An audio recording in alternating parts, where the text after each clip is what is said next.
Bismillahirrahmanirrahim. Alhamdulillahirabbil alamin wa bihi nasta'in. Wassalatu wassalamu ala sayyidina mursalin wa ala alihi wa sahbihi ajma'in.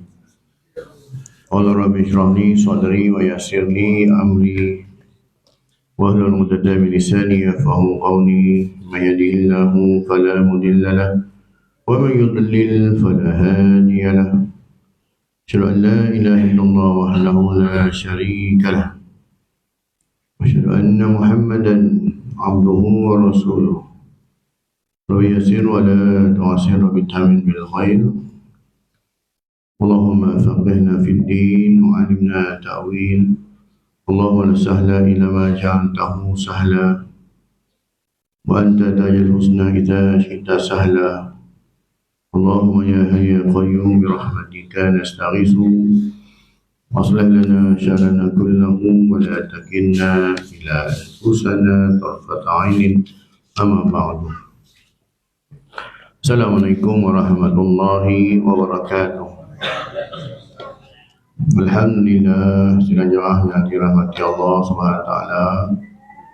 Syukur kita kepada Allah Taala pada malam ini sesama dapat kita tunaikan solat waktu maghrib secara berjemaah dan juga dapat kita duduk beriktikaf sementara kita nantikan masuknya solat waktu isyak, serta dapat kita berada dalam jilsah ilmiah, dalam majlis ilmu yang mana kita mengupas kitab penawar bagi hati, penawar bagi hati. Yang mana insya-Allah malam ini kita akan mengupas pada bab yang ke-10 pada menyatakan riak. Pada menyatakan riak. Kalau kuliah yang minggu lalu kita telah mengupas tentang wujud. Maka minggu ni pula kita masuk pula pada sifat riak ini. Kata pengarang, ketahui olehmu bahawasanya riak itu menuntut pangkat di dalam hati manusia dengan ibadat dan pekerjaan kebajikan atau menghendaki oleh seorang dengan ibadatnya akan manfaat dunia seperti harta dan puji. Ni masuk riak ni. Dia ni kita menuntut pangkat ni apa dia? Bukanlah minta pangkat corporal sarjan, tapi minta pangkat itu kemuliaan, kedudukan. Ini orang masjid ni, orang kuat masjid ni, tak? Itu dah. Ni orang ni kaki tahajud ni. Kan? Dia ni memang kaki sedekah. Tu. Dan dituntut ni lah kaki sedekah, kaki tahajud, ahli masjid lah, macam-macam ni. Jadi kedudukan ni membezakan dia dengan orang lain lah. Yang tak mari masjid tu bukan ahli masjid lah. Yang mari masjid, yang ahli masjid. Ni salah satu sifat tak, menuntut pangkat. Kedudukan nak membezakan antara orang lain. Dia rajin sedekah, dia sebut kaki sedekah dia ni kan. Nampak sedekah dengan kaki sedekah ni. Jadi beza dengan orang yang tak sedekah. Kaki tahajud, kan? Orang yang tak tahajud, dia tahajud. Jadi itulah, menuntut pangkat itu kedudukannya tinggi sikit pada orang lain. Dia ada kelebihan lah.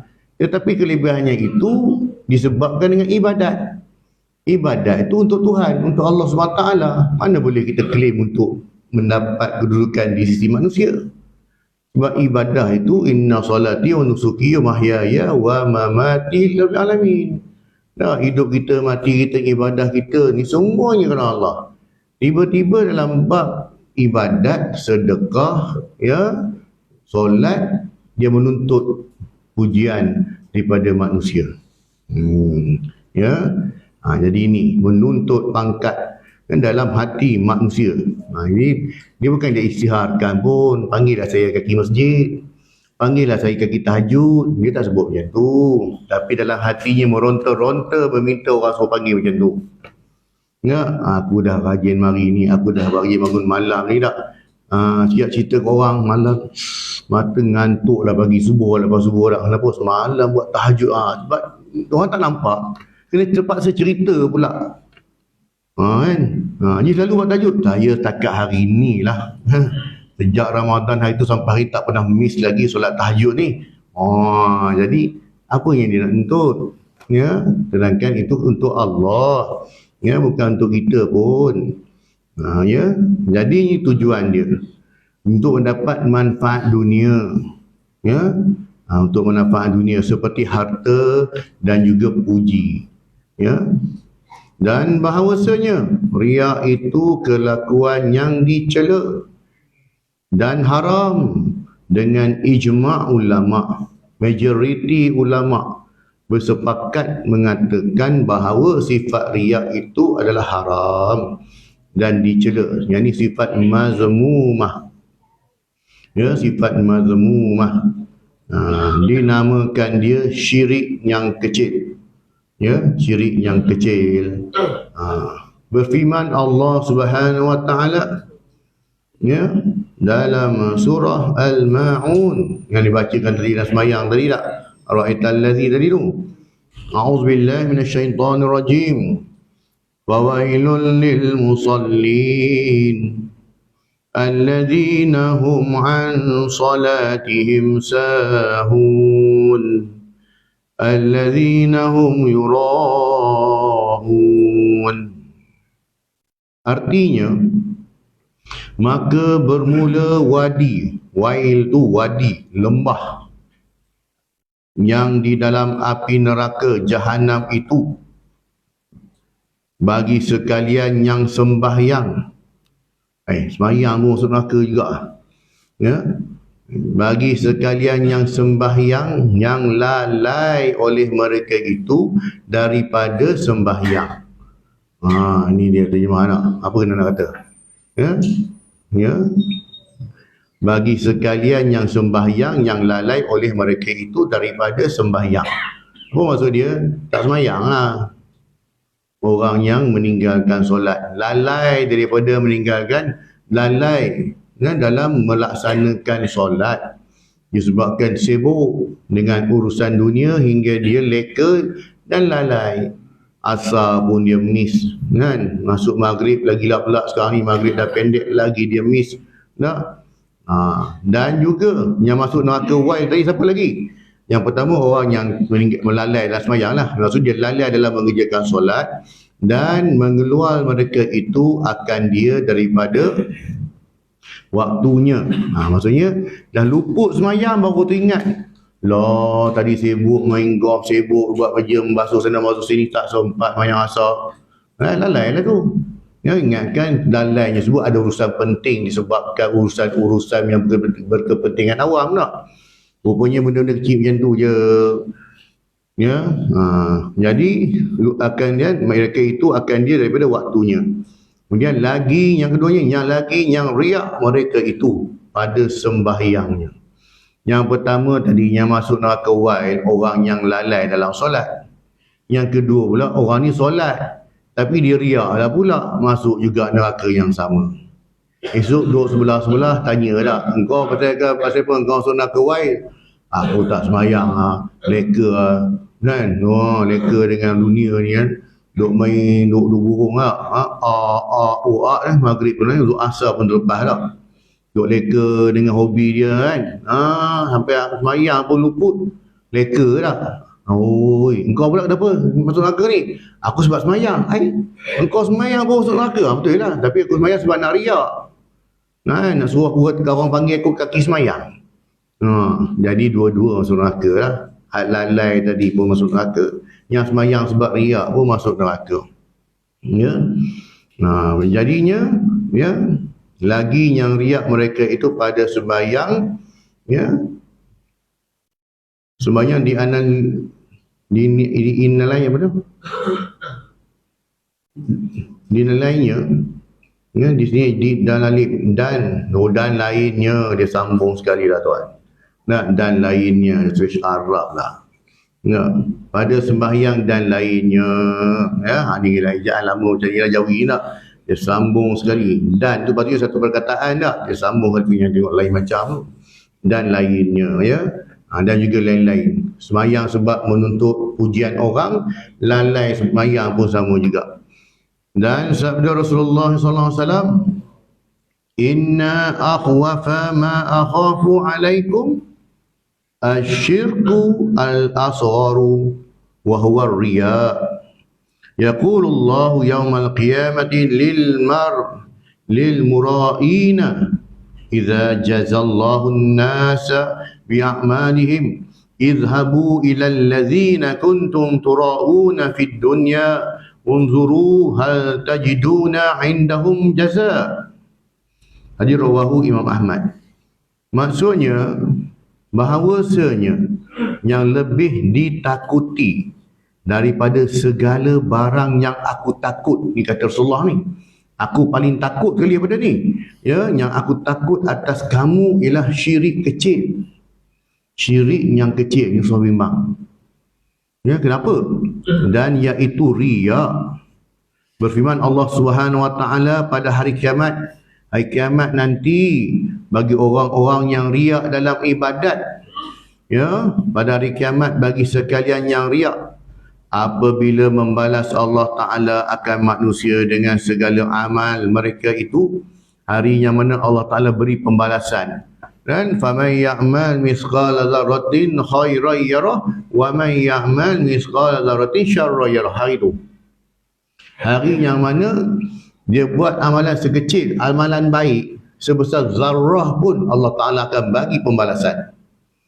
Dan dia buat kejahatan walaupun sebesar zarrah pun dia akan dapat balasan hari ini. Jadi hari itu maka Allah berkata pada orang-orang yang riak tadi ni, yang buat ibadah tapi riak dengan tujuan untuk dapat pujian manusia, dengan dapat kedudukan dalam kalangan manusia. Apa Allah Ta'ala kata pada mereka yang riak dalam ibadah tadi? Ya, idhabu ila allazina kuntum tura'una. Pergilah oleh kamu, pergilah engkau kepada mereka yang ada kamu mengerjakan ibadat kerana mereka itu.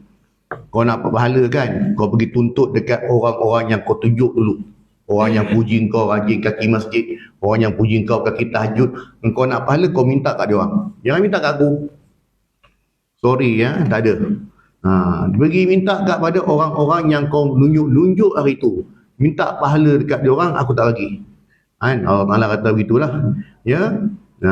Pergilah oleh kamu kepada mereka yang ada kamu mengerjakan ibadat kerana mereka itu di dalam dunia. Ya. Terleka oleh kamu. Jadinya pergilah. Kan? Adakah orang nak bagi tuan? Tobatlah orang tak bagi. Walaupun pahala dia banyak, dia tak bagi. Siapa hal aku nak bagi kat engkau? Aku punya nasib belum tentu. Kecuali aku ni dah dijamin syurga, boleh aku bagi. Walaupun pahala dia banyak, dia tak bagi. Kenapa dia tak bagi tuan-tuan? Dia takut bila dia sampai depan pintu syurga nanti, ada orang tuntut. Bila ada orang tuntut kat dia, pahala dia kena bagi ke orang. Dia pun bimbang, aku boleh confirm lagi. Tak, kalau aku confirm dah, tak ada masalah, aku ambil lah, aku punya ni lah. Dia pun tak confirm lagi macam ni dia nak bagi. Ya, memang takkan dapat lah. Kan? Bayangkan tuan-tuan, kita solat berjemaah dapat 27. Tak, bakal dapat 27. Nak, di hari akhirat, kita nak tuntut 27 pahala kita tu. Sebab solat berjemaah dah. Allah Ta'ala kata apa? Kau nak pahala 27, kau pergi cari orang yang kau riak itu. Minta kat dia orang. Jangan minta kat aku. Aku tak bagi. Nak dapat 27, minta dia orang. Jangan minta kat aku. Tu kan minta pada orang yang kamu tunjukkan ibadah tu. Jadi akan mendapat kamu pada sisi mereka itu akan balasannya. Artinya tiada kuasa mereka itu. Maksud tiada kuasa orang yang memuji-muji dia tadi, orang yang agung-agungkan dia sebab rajin ibadah tadi, ya.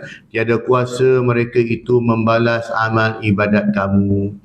Mereka tak mampu nak bagi pahala kat engkau. Ya, nasib mereka pun tak tentu. Maka tiada faedah bagi riak itu. Tak ada faedah apa-apa pun. Kenapa tuan-tuan? Sebab ini ibadah. Ibadah semata-mata hanya untuk Allah. Semata-mata kerana Allah sahaja. Sebab tu dalam ibadah tidak boleh campur dengan kepentingan duniawi. Tak boleh campur langsung. Ibadah tu kena cantik, solid untuk Allah sahaja. Tak ada sebab kepentingan duniawi pun. Ni aku tunjuk orang sedekah ni, so ikut orang lantik aku jadi bendahara, mana tahu tak. Aku rajin untuk menderma, rajin positif untuk orang lantik aku so rasmi apa-apa, mana tahu tak. Dengan tujuan tu. Kan, padahal sedekah tu ibadat. Ya. Jadi tak dapatlah kan. Tak dapatlah pahala si Allah. Bahkan kamu rugi dengan penat sahaja tiada mendapat. Kan, penat je buat. Kita ingatkan ibadah kita tadi itu banyaklah pahalanya. Ini orang yang kata muflis di akhirat. Ya, orang yang merugi di akhirat. Dan sabdanya lagi, sabda Nabi SAW dalam hadis riwayat rawahu Abu Nuaim Al-Dalami an Abi Sa'id Al-Khudri radhiyallahu anhu. Inna Allaha harramal jannata ala kulli mura'in. Artinya bahawasanya Allah Ta'ala mengharamkan ia akan syurga atas tiap-tiap orang yang riak. Dikehendaki mengharamkan itu, menegahkan dan tiada memberi ia akan dia dan sabdanya. Maksudnya yang diharamkan tadi itu adalah haram syurga, tak boleh nak masuk pun, tak dapat pun nak cium bau syurga ni. Ya. Dan sabdanya rihul jannati, rihul jannati, bau syurga itu yujadu min maisiratil khamsi mi'atin amin wala yajiduha man talabad dunya bi'amalil akhirah. Rawahu Dailami an Ibn Abbas radhiyallahu anhuma. Artinya bermula bau syurga itu dicium akan dia daripada perjalanan 500 tahun. Maksudnya syurga itu sudah tercium bau harumnya itu 500 tahun perjalanan. Ya, 500 tahun perjalanan. Dalam riwayat lain sebut 40 tahun perjalanan. Ya, ada beberapa riwayat sebut. Yang ni sebut dalam hadis riwayat Dalami, dia kata 500 tahun perjalanan ni dah bau dah. Harumnya, wanginya syurga tersebut. Dan tiada mencium akan dia oleh mereka yang menuntut dunia dengan amal akhirat. Orang yang mana buat amalan akhirat tapi untuk kepentingan duniawi, saya sebut tadi tak? Orang nak puji dia, nak dapatkan sesuatu kepentingan dengan dia menjual akhirat, ya, makanya dia tak dapat cium bau syurga 500 tahun perjalanan, punyalah jauh. Sedangkan syurga tu telah tercium baunya dah, punya jauh perjalanan. Dan ketahui olehmu bahawasanya riak itu ada 6 macam. Ya, ada 6 macam. Yang pertama, riak dengan tubuh badan. Tubuh badan pun riak agak. Dia mentang-mentang badan sadar menunjuk orang kot. Dia punya bodybuilder ke apa tak. Riak dengan tubuh badan seperti menzahir ia akan kurus dan pucat badannya supaya disangka akan dia mengerjakan ibadat pada malam. Orang tengok tu cakap, kadang-kadang orang tak tanya-tanya dah, aku ni dah, aku buat mengantuk, orang tak tanya pun. Ji, pagi ni mengantuk lain macam kenapa ni? Biasa tahajud saya pula ni, ini awal pula, kedua dah buat tahajud dah sampai pukul 5 pagi tu. Itu yang mengantuk lain macam tu. Tak suruh orang tanya. Ataupun dia tak suruh orang tanya, tapi badan dia kurus, mukanya pucat, nampak letih. Suruh orang tanya juga lah. Yang pertama, dia cerita ke orang kan. Yang kedua, dia suruh orang tanya. Ji, makin lama tengok makan badan makin kurus ni ya. Itulah. Sejak saya buat tahajud ni, kan, saya puasa ni tak tinggal tau. Orang buat Isnin Khamis, saya bantai buat Isnin Selasa Rabu Khamis. Ikut dia lah. Ikut dan dia lah. Sejak saya puasa ni badan saya memang turun dah. Dah kurus dah tak. Dia nak bagi tahu dengan sebab ibadatnya itu, inilah rupa badan aku. Ya, dengan tujuan apa? Nak bagi tahu bahawa aku baguslah, aku tak bagus. Ya. Iaitu beribadat pada malam hari dan puasa pada siang hari. Jadi nak tunjuklah dia punya ibadat. Dan keduanya, tadi pertama riak tubuh badan. Yang keduanya riak dengan kelakuan. seperti menundukkan kepala dan memejamkan mata supaya disangka dia memikirkan kelakuan akhirat. Kan duduk saja, duduk termenung dia macam ni. Jangan dia tu yang main-main. Dia duduk saja tu, kan duduk macam tu, dia tengah berfikir. Dia sedang fikir tentang akhirat, tentang ni tak. Cara duduk kan. Padahal duk fikir nak makan apa lepas ni kan. Lepas ni aku nak makan siapa pula lepas ni kan. Dia scammer kan. Jadi dengan tujuan itu, nampak dia berlakon seolah-olah tawaduk depan orang. Riak ni dia macam ni je. Depan orang je dia nampak tawaduk. Tu orang panggil alim-alim kucing. Depan orang je. Dan nampak kezuhudan, nampak ketawadukan dia ni, nampak menundukkan depan orang sahaja. Belakang jadi rimau. Kata pijak semut tak mati, alim-alim kucing, macam-macam nama adalah. Itu yang kedua. Dan yang ketiga, riak dengan pakaian. Kita ingat pakai pakaian mahal-mahal ke pakaian yang ni tak? Riak dengan pakaian seperti memakai ia akan kain yang kasar-kasar. Maksudnya kain yang murah-murah dan yang bertampung-tampung, supaya disangka akan dia daripada ahli tasawuf. Ni orang tasawuf ni. Padahal bukan tasawuf. Tasawuf dia tak. Bukan tasawuf.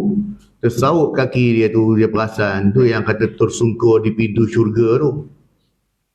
Pada sangkaan dia dengan dia bersifat demikian, dia akan dipandang mulia tak. Mungkin manusia memandang demikian, tapi hati dia hanya Allah Subhanahu Wa Taala yang tahu. Kan? Jadinya nampak seolah-olah macam dia ni seorang yang zuhud, seorang yang tasawuf sangat ni kan. Rupanya tidak. Sebab dia nak gelaran tu. Ni orang ni tawaduk nama. Dia tu banyak duit tapi saja tak ni nak kata orang tawaduk, tasawuf semualah. Dan yang keempat, riak dengan perkataan, seperti riak orang yang berpidato dan memberi nasihat. Dalam bab bagi nasihat, dalam bab berhujah memang dia cakap ni Quran tak lekang di bibir tak. Hadis Nabi semua keluarlah semua ni tak. Dengan Al-Quran dan hadis dan perkataan salaf. Kata-kata salafus soleh pun dia petik semua sebut tak. Serta sunyi hatinya daripada ikhlas dan benar. Hakikatnya hatinya tak ikhlas pun. Banyak orang panggil dia ni pandai berhujah, pandai bercakap. Dia nakkan anugerah ataupun pengiktirafan manusia. Dan seperti menggerakkan bibir dengan zikrullah di hadapan orang lain. Tengok orang ada je dandan pegang tasbih. Subhanallah. Mulut dia subhanallah. Orang tak ada ke campak tasbih tu. Orang mari kan orang nak kata. Kadang-kadang dia menggayakan, nak tunjukkan dia tu rajin bertasbih aja ni. Dia punya A lagi baik ni, dia punya bagus lagi. Khatib tengah berkhutbah pun sebab tasbih lagi. Kira paling alim dah ni. Khatib berkhutbah, dia duduk belakang subhanallah. Alahai. Rasulullah larang sahabat main batu pun suatu tegah, jangan. Ketika khatib sedang berkhutbah, nak main kuih-kuih batu pun tak boleh. Ini pula pegang tasbih, ini pula pegang handphone. Duk wala WhatsApp. Dia tak bercakap, tapi dia sebut wala WhatsApp. Kita nak makan kat mana lepas ni? Abang nak kejar orang tu, kata khutbah tu sekarang lah, aku dengan mikir ni. Duk wala WhatsApp. Sama lah. Maka senang bila duk bercakap, orang siapa yang berkata-kata ketika khatib sedang berkhutbah, maka gugurlah pahala Jumaatnya pada hari itu. Saya tak berkata-kata, tangan saya yang berjalan. Ini sebiji perangai Yahudi. Allah Ta'ala kata jangan pergi ke laut, jangan pergi mencari ikan pada hari Sabtu. Saya tak berjala hari Sabtu, tapi saya letak jala pada hari Jumaat, saya kutip pada hari Ahad. So dia tak ada Yahudi tak? Itu sampai sekarang elok hidup dunia. Itu kata Yahudi yang perangai. Bandai autakare. Allah kata macam ni, dia kona aku tempat lain. Janji dia boleh dapat. Jadi jangan macam tu tuan. Maksudnya bila khatib berkhutbah, kena dengar Dan ya kena dengar kan, dan jangan buat benda lain. Hatta bertasbih pun tak boleh ketika khatib berkhutbah. Tengah ceramah, tengah kuliah menjadi ikut suka lah, tak masing-masing lah sambil dengan tasbih. Ini cerita dalam khutbah Jumaat. Ini adalah khutbah Jumaat, tak boleh letak tasbih, letak semua bagi tumpuan kepada khatib sedang berkhutbah. Jadi jangan pula kita rasa kita alim sangat, ya, apa khatib nak ubah lah, saya nak tumpu pada ibadah saya, subhanallah, subhanallah. Nah, ataupun sibuk orang tengah khutbah, sibuk nak baca Yasin lah itu jam, sibuk nak buka Quran, tak ada kena ni, tak ada kena ni. Orang nampak sangat dia ada kejahilan ilmu di situ. Dia bukan nampak alim pun, nampak jahil, ya. Dan yang kelimanya, riak dengan pekerjaan, ya. Nah, seperti memanjangkan berdiri dan rukuk dan sujud di dalam sembahyang di hadapan orang lain. Ya, depan orang dia punya sujud punya lama, tak bangun-bangun. Ni dah jalan ke belum ni? Orang tengok kan. Berdiri punya lama tak? Ya? Dengan tujuan. Maksudnya dengan tujuan nak kata dia ni rajin sembahyang. Dengan tujuan. Ya, ada orang memang dia dalam salah pun dia buat tapi tak ada riak pun. Alhamdulillah lah kalau macam tu. Tetapi ni sebut tadi dia lamakan sujud, dia berdiri tu lama dengan tujuan supaya orang kata dia ni buat sembahyang. Ini tu. Maksudnya bila sebut dengan tujuan bukan kerana Allah lah. Dan yang keenam, riak dengan banyak murid dan banyak berjumpa guru-guru. Ini pula penyakit orang-orang ahli ilmu pula. Orang-orang alim pula. Ya, dia berbangga dengan anak murid dia. Kalau pergi cerita kuliah sana kuliah sini, tuan-tuan, kuliah saya, kalau saya punya kuliah, ya, paling kurang 200 orang tuan. Tak ada nak jumpa, kalau saya punya kuliah tak jumpa 50 orang, tak ada. Paling kurang 200 orang. Itu taraf kuliah saya lah. Jadi tuan-tuan, setakat 50 orang tak payahlah. Ya, kalau orang jemput nak bagi ceramah maulid Rasul ke apa ke, berapa ramai jemaah? Ada tak ramai lah Ustaz dalam dekat 100. Tak boleh, 100 tak ada, maaf. Kan 200 lebih saya boleh mari kan. Sebab apa? Sebab nak ambil masuk dalam YouTube. Nak masuk dalam YouTube, bila dia tengah ceramah, dia baru pusing. Ramainya ceramah Ustaz ni.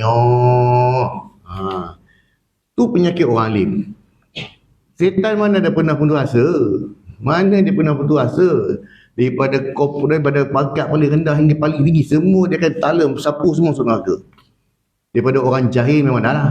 Orang yang acah-acah alim, sampai orang alim, semua dia akan sapu. Ni penyakit kalau orang alim. Bagi orang yang anak murid pula, dia sibuk dengan guru pula. Engkau dah terima aku pasal bab semayang ni, berapa tu guru engkau? Engkau guru yang berapa ramai guru? Aku dengan tu dengan uni semua sebut semua tengok banyak-banyak. Berbangga dengan guru. Sepatutnya bila kau ramai tu guru lagi tawaduk sifatnya itu. Lagi tak menunjuk ke orang. Sepatutnya tak? Orang yang tak ada riak. Ya, kalau penyakit orang alim berbangga-bangga dengan anak murid. Penyakit anak murid pula berbangga-bangga dengan berapa ramai tu guru dia belajar. Ya. Kalau macam tu tuan-tuan, baik kita kira daripada kita tadikah itu masuk sekolah rendah, kena pula masuk sekolah rendah pula, kan? Mak ayah rajin pindah tempat lah. Kalau anak tentera ni kejap sana kejap sini, lagi banyak tu guru dia. Dan nak kira macam tu lah tak? Jadi tak payahlah kira. Tak perlu, sebab benda semua mensia-siakan amalan kita. Tak beri faedah pun. Ya? Dia dengan banyak murid dan banyak berjumpa guru-guru. Maka sekalian yang demikian itu haram. Bahkan dosa besar. Ya, dosa besar. Adapun menuntut pangkat pada hati manusia dengan pekerjaan yang bukan pekerjaan ibadat, maka tiada ia haram, seperti mereka menuntut kemegahan dengan memakai pakaian yang bagus-bagus. Maksudnya benda yang tidak ada kaitan dengan ibadat, tak ada apa-apa lah. Seperti mana orang pakai pakaian baru tak? Dia memakai pakaian yang baharu, ya. Takkan tak boleh pakai kau baru beli baju pakai dia tak? Tak adalah masalah pun, ya. Yang cerita sekarang dia berkaitan dengan ibadat, solat, puasa, tahajud semua ni. Dan dengan ilmu hisab dan dengan ilmu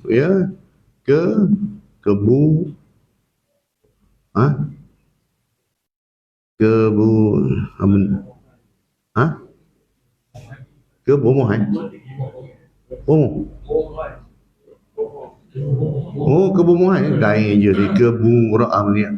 Ingat? Ilmu hisab. Maksudnya dia ni dari segi ilmu dunianya, dia pandai matematik, dia pandai sains apa semua tu. Tak adalah sebut suria situ. Ya. Ini fokus pada ibadat. Nah.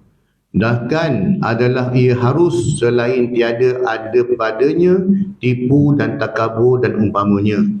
Kalau dia mahir dalam bidang-bidang tertentu ilmu matematik, tuan-tuan, anak-anak tuan-tuan yang lemah matematik, insya-Allah mari saya boleh ajarkan. Tak apalah.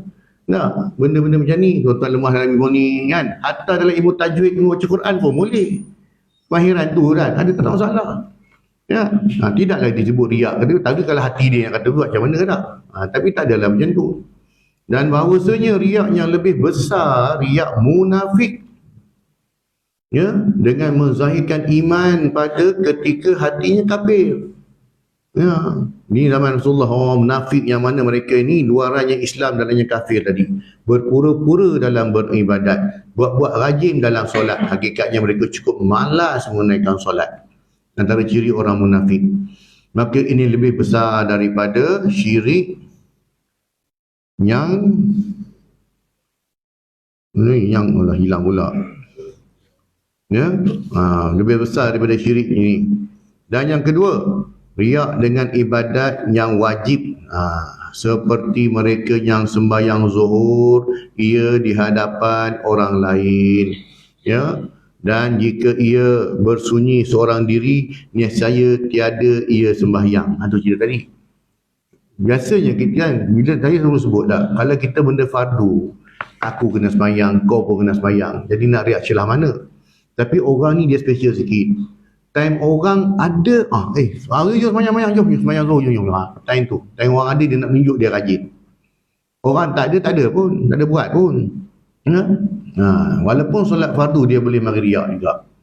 Dan yang ketiga iaitu yang lebih kecil, bahawa tiada riak ia dengan fardu, bahkan riak ia dengan ibadat yang sunat. Ya, pada dia tak ada dia riak dengan solat fardu pun, sebab dia faham dia aku kena buat, kau kena buat. Tetapi dia ni riak dengan ibadat sunat. Solat sunat. Nah, kalau orang tu buat solat sunat 2, dia buat 4. Tak apa, dia tak ada masalah. Masalahnya sekarang dia pergi cerita ke orang pula. Engkau buat 2 tu bukan bagaimana pun, buat 4. Aku ni mana tak pernah buat 2 lah. Yang sunat tak pernah buat 2, buat 4 lah. Tak adalah dua-dua ni. Tu. Ya. Padahal Rasulullah ada je buat 2, ada buat 4 kan. Jadi dia ni pula riak dengan ibadah sunat. Dan apabila ada ia pada tempat yang sunyi, nescaya tiada mengerjakan ia akan ibadat yang sunat itu. Itu yang kata riak. Depan orang je, time orang ada baru dia rajin nak ibadat. Belakang orang, malah. Dan ketahui olehmu bahawasanya ubat bagi riak itu menolak akan segala sebabnya. Iaitu 3 perkara. Pertamanya, kita nak ubat penyakit riak ni, ya, kasih akan dipuji. Dan yang keduanya, takut dicela. Dan yang ketiganya, loba akan umpan harta. Dalam buku dia tulis umpama harta tak? Sebab sini pun ia umpama. Saya baca apa benda umpama harta? Maksudnya dia loba dengan harta. 3 penyakit ni. Kena ubat dia, kena buang 3-3 ni. Adapun kasih, ya, akan dipuji, maka seperti mereka yang menerkam ia akan musuh banyak di dalam peperangan. Dalam peperangan dia tunjuk keberanian dia ni, menentang banyak musuh. Ya, maka musuh pun ramai yang tumbang supaya dikatakan akan dia orang yang berani. Ya, menunjuk kepada orang. Dan ubatnya barang yang telah terdahulu pada ubat bagi kasih akan kemegahan, dan iaitu bahawa mengetahui ia akan bahawa puji itu kesempurnaan, ya, yang diwahamkan sahaja. Apa benda diwahamkan? Waham ni samar-samar. Ya, samar-samar. Benda yang dia harap puji tu benda yang samar-samar, yang belum, yang tak ada kepastian pun. Tiada ada kesempurnaan yang sebenar, maka tiada ada faedah baginya. Bahkan rugi semata-mata, dan lagi ubatnya bahawa mengetahui ia akan cerca Allah Subhanahu Taala pada hari kiamat dan seksanya. Kalau dia tahu akan azab neraka, dia takkan bersifat macam ni lah. Diriwayatkan bahawasanya orang yang riak itu diseru akan dia pada hari kiamat dengan 4 nama. Akan dipanggil orang yang riak ni, ada 4 nama dia ni. Ya. Yang pertama, ya murai. Yang kedua, ya ghawi. Yang ketiga, ya fajiru. Yang keempat, ya khasiru. Izhab fakhuz ajraka mimman alimta lahu fala ajraka indana. Artinya, Allah Ta'ala berseru pada orang yang riak ni, hai orang riak, hai orang yang sesat. Nama yang pertama orang yang riak, yang kedua hai orang yang sesat, yang ketiga hai yang jahat, dan yang keempat nama dia hai orang yang rugi. Pergi olehmu, ambil olehmu akan pahala engkau daripada mereka yang beramal engkau kerananya. Buat amal kerana manusia, bukan kerana Allah, maka tiada ada pahala bagi engkau di sisi kami, yakni si Allah Ta'ala. Apabila mengetahui ia akan siksa Allah Ta'ala dan cercanya kerana riak itu, nescaya mudah atasnya meninggalkan riak kerana suka dipuji manusia itu. Kalau dia tahu ini ubatnya, dia tinggalkan penyakit itulah, iaitu penyakit sukakan pujian orang. Seperti mereka yang mengetahui ia akan ada racun di dalam air madu. Orang yang tahu dalam air madu ada racun, maka sudah tentulah atasnya meninggalkan air madu itu. Bersalahan mereka yang tiada mengetahui ia akan racun yang di dalamnya, maka tertipu ia dan minum ia akan dia. Orang yang tak tahu dalam minuman tu ada racun, dalam madu tu ada racun, dia bantai minumlah, maka binasa ia.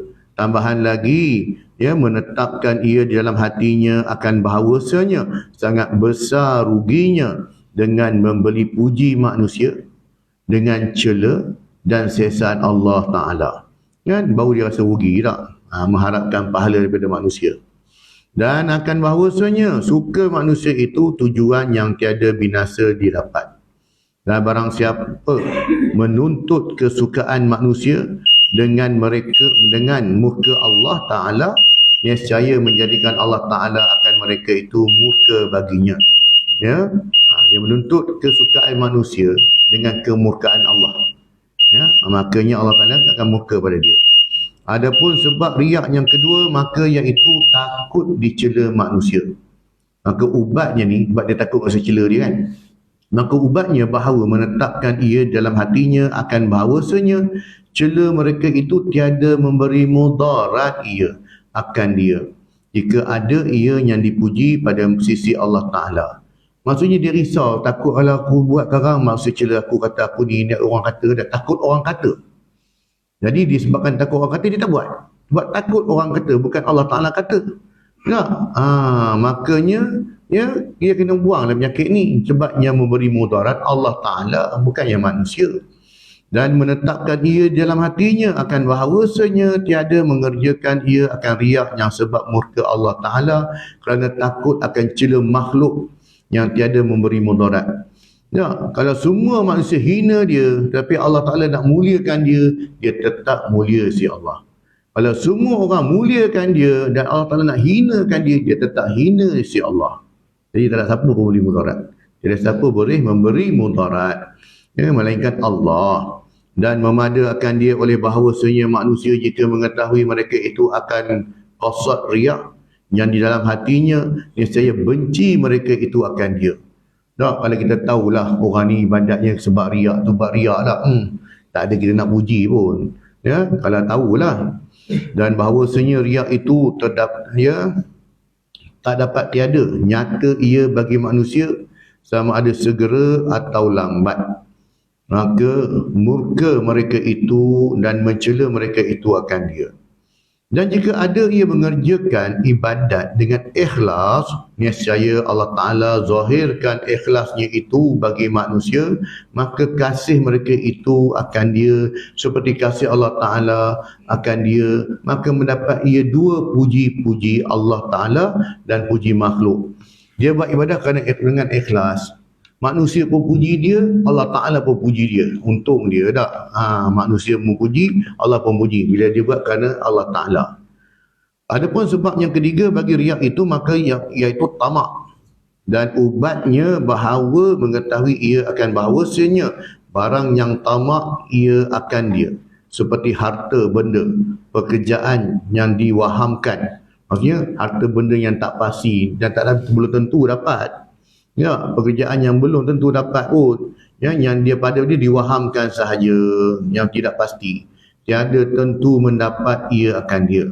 Sekalipun riak ia dengan luput redha Allah Ta'ala, dengan sebab riaknya itu pekerjaan yang tetap, ya, yang diyakinkan. Dan bahawasanya mereka yang tamak pada makhluk tiada sunyi ia daripada kehinaan. Dia ambil hak orang, ya, kemudian berbangga-bangga pula, ya, maka dia ni tak sunyi daripada kehinaan, bukan dapat kemuliaan pun.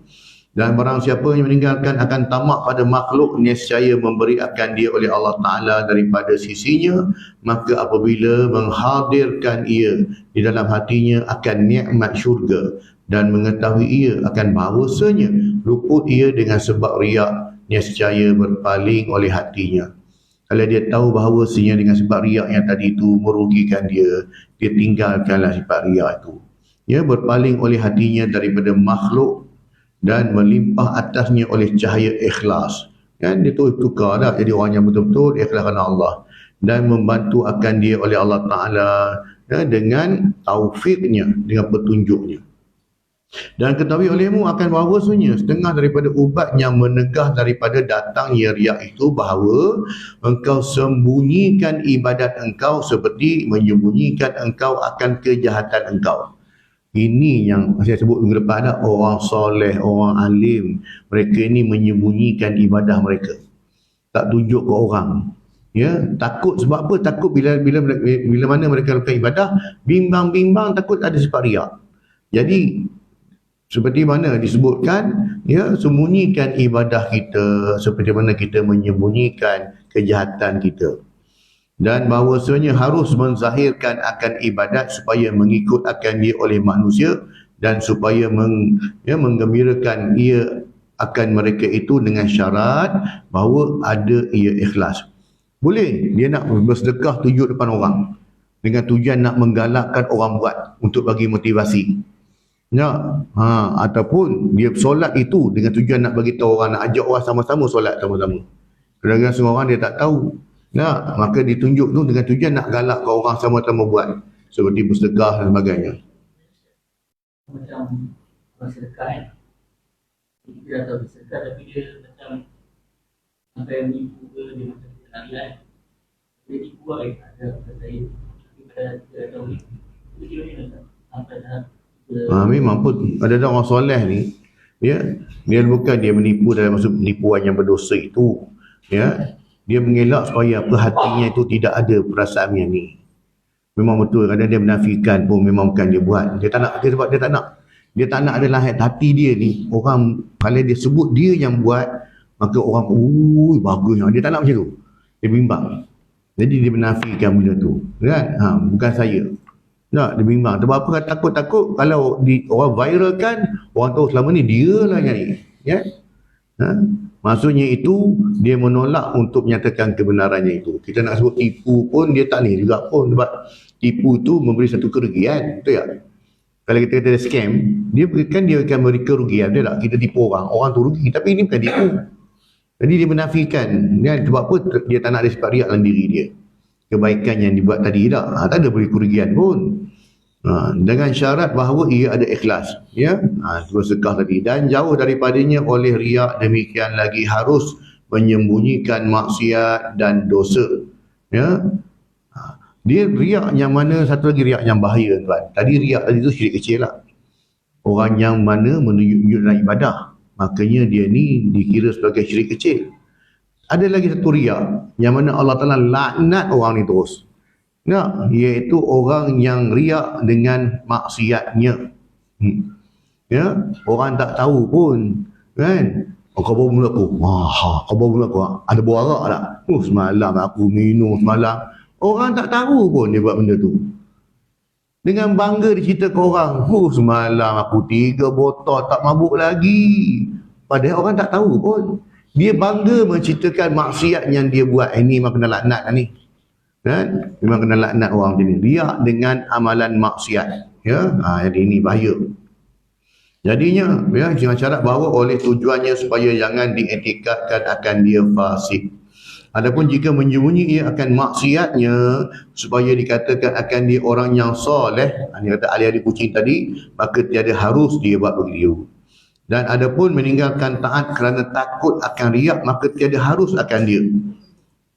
Dia takut nak puasa sebab takut orang kata kat dia ni tak kena juga tu. Ataupun dia takut mari masjid, nak yang sunat dia takut tak kena jugalah. Marilah, waktu datang masjid buatlah, tak ada masalah pun. Sebab perasaan tu dia mula-mula je. Tapi bila kita dah biasa buat, dah hati kita betul ikhlas pun dia tak marilah. Kan? Bila kali pertama dapat macam-macam perasaan datang. Bahkan adalah ia masuk dalam riak, berkata Al-Fudail rahimahullah, ar-riak tarkul amal haufan minar riak.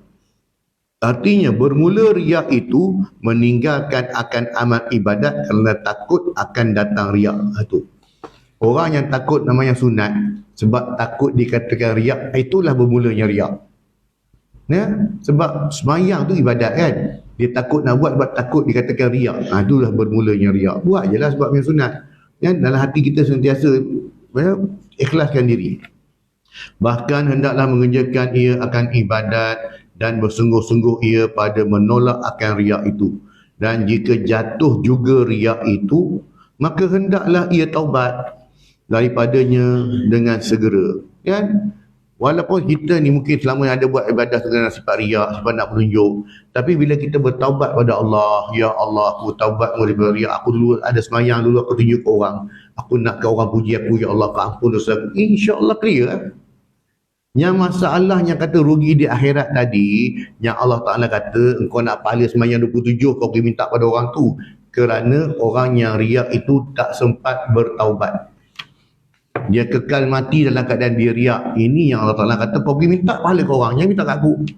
Tetapi sekiranya kita bertaubat, beristighfar, sentiasa minta ampun, ya Allah, aku bimbang, ya Allah, pokok hari ini aku ada buat ibadat dan aku ada riak, ampun dosa aku, ya Allah, insya-Allah selamat. Ya tuan, wallahu a'lam. Alhamdulillah kita selesai bahaskan pada bab yang ke-10. InsyaAllah pada kuliah akan datang kita akan masuk pada kitab yang ketiga, pada menyatakan segala perangai yang dipuji. Yang sebelum ni semua perangai yang dikeji. Ya, kuliah akan datang kita masuk pula pada perangai yang dipuji. Sebenarnya apa yang baik itu pada Allah SWT, sebarang kelemahan dan kurangan saya ampun dan maaf. Daripada kelemahan diri saya sendiri, semua Allah kurniakan kepada kita kefahaman dan juga kekuatan untuk kita amalkan sebaiknya insya-Allah.